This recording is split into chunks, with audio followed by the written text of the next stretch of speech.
साथ संगत जी, प्यार से कहना धन अहंकार जी।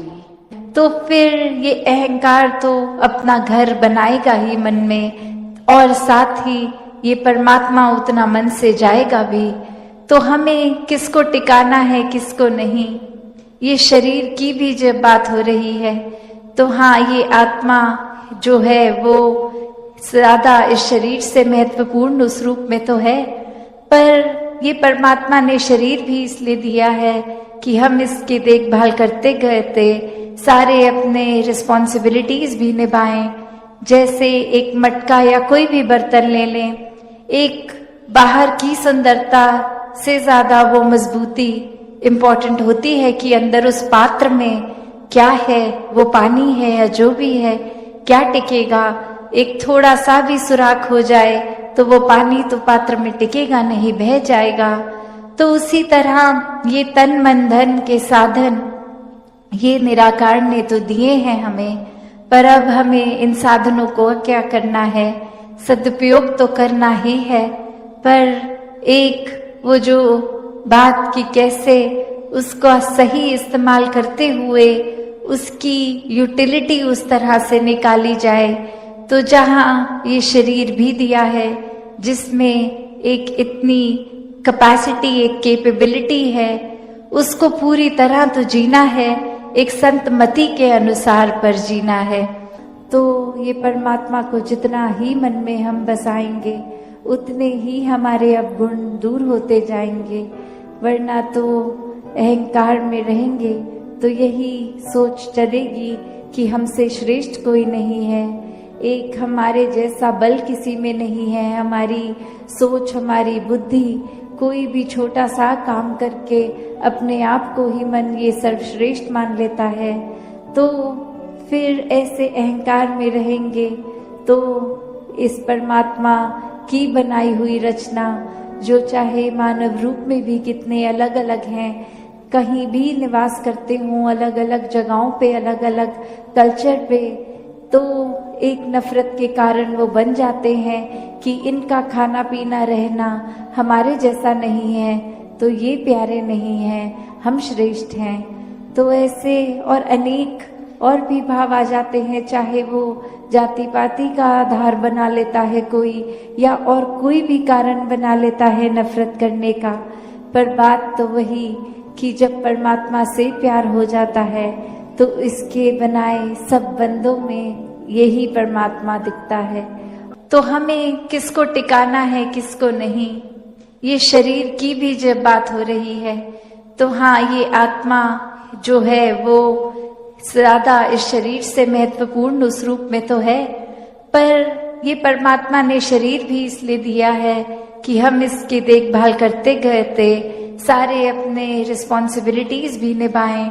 जैसे एक मटका या कोई भी बर्तन ले लें, एक बाहर की सुंदरता से ज्यादा वो मजबूती इम्पोर्टेंट होती है कि अंदर उस पात्र में क्या है, वो पानी है या जो भी है, क्या टिकेगा।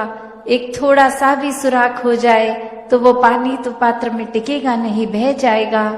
तो उसी तरह ये तन मन धन के साधन ये निराकार ने तो दिए हैं हमें, पर अब हमें इन साधनों को क्या करना है, सदुपयोग तो करना ही है।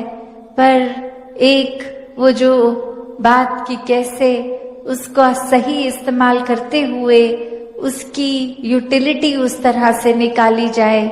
तो जहाँ ये शरीर भी दिया है जिसमें एक इतनी कैपेसिटी, एक कैपेबिलिटी है, उसको पूरी तरह तो जीना है, एक संत मति के अनुसार पर जीना है। इस परमात्मा से असली रूप में प्रेम है तो हर एक से ही प्रेम है। फिर कोई भेदभाव नहीं, फिर कोई भी फर्क नहीं कि कैसे ये इंसान तो इस कैटेगरी में है या हमारे हिसाब से ये अलग अलग डिविजन्स। फिर वो दिमाग कोई भी वजह से कोई बायसनेस नहीं करता। फिर एक ही ये नजरिया जाता है कि हर एक से बहुत कुछ है सीखने के लिए, कि there's so much to learn from everyone। तो बात वही कि अपने अंदर झांकने की, इंट्रोस्पेक्शन की बात है कि कि हर कुछ इस संसार में बहुत अच्छा चल रहा है, पर हमारा नजरिया क्या है? क्या हम उस तरह के इंसान बन गए हैं कि एक परफेक्ट सिचुएशन में भी इम्परफेक्शन ढूंढते हैं, एक सही चीज जो चल रही है उसमें भी कमियां निकालने वाला नजरिया बन गया है? या फिर हमारा नजरिया वही बात जैसे बोलते हैं every cloud has a silver lining, कि चाहे कितना भी अंधेरा हो, सिचुएशन कितनी भी एक डल है, एक अंधकारमयी है, पर उसमें भी वो आशा की रोशनी की किरण दिखती है। तो बात वही कि ये नजरिया हमारा कैसा है, और फिर हर बार जब भी ऐसे पल आते हैं तो नजरिया क्या होता है? क्या हम हर बार एक पॉजिटिव्स देखने की बजाय नेगेटिव्स इसलिए देखते हैं और उसको एक एक्सक्यूज बोल देते हैं कि दिस इज माय नेचर, ये मेरा स्वभाव है, मैं पॉजिटिव नहीं देख पाता, मैं सिर्फ नेगेटिव देखता हूँ? तो बात वही कि स्वभाव, ये नेचर, ये रोजमर्रा की आदतें कोई ऐसी नहीं है जो कभी बदली नहीं जा सकती।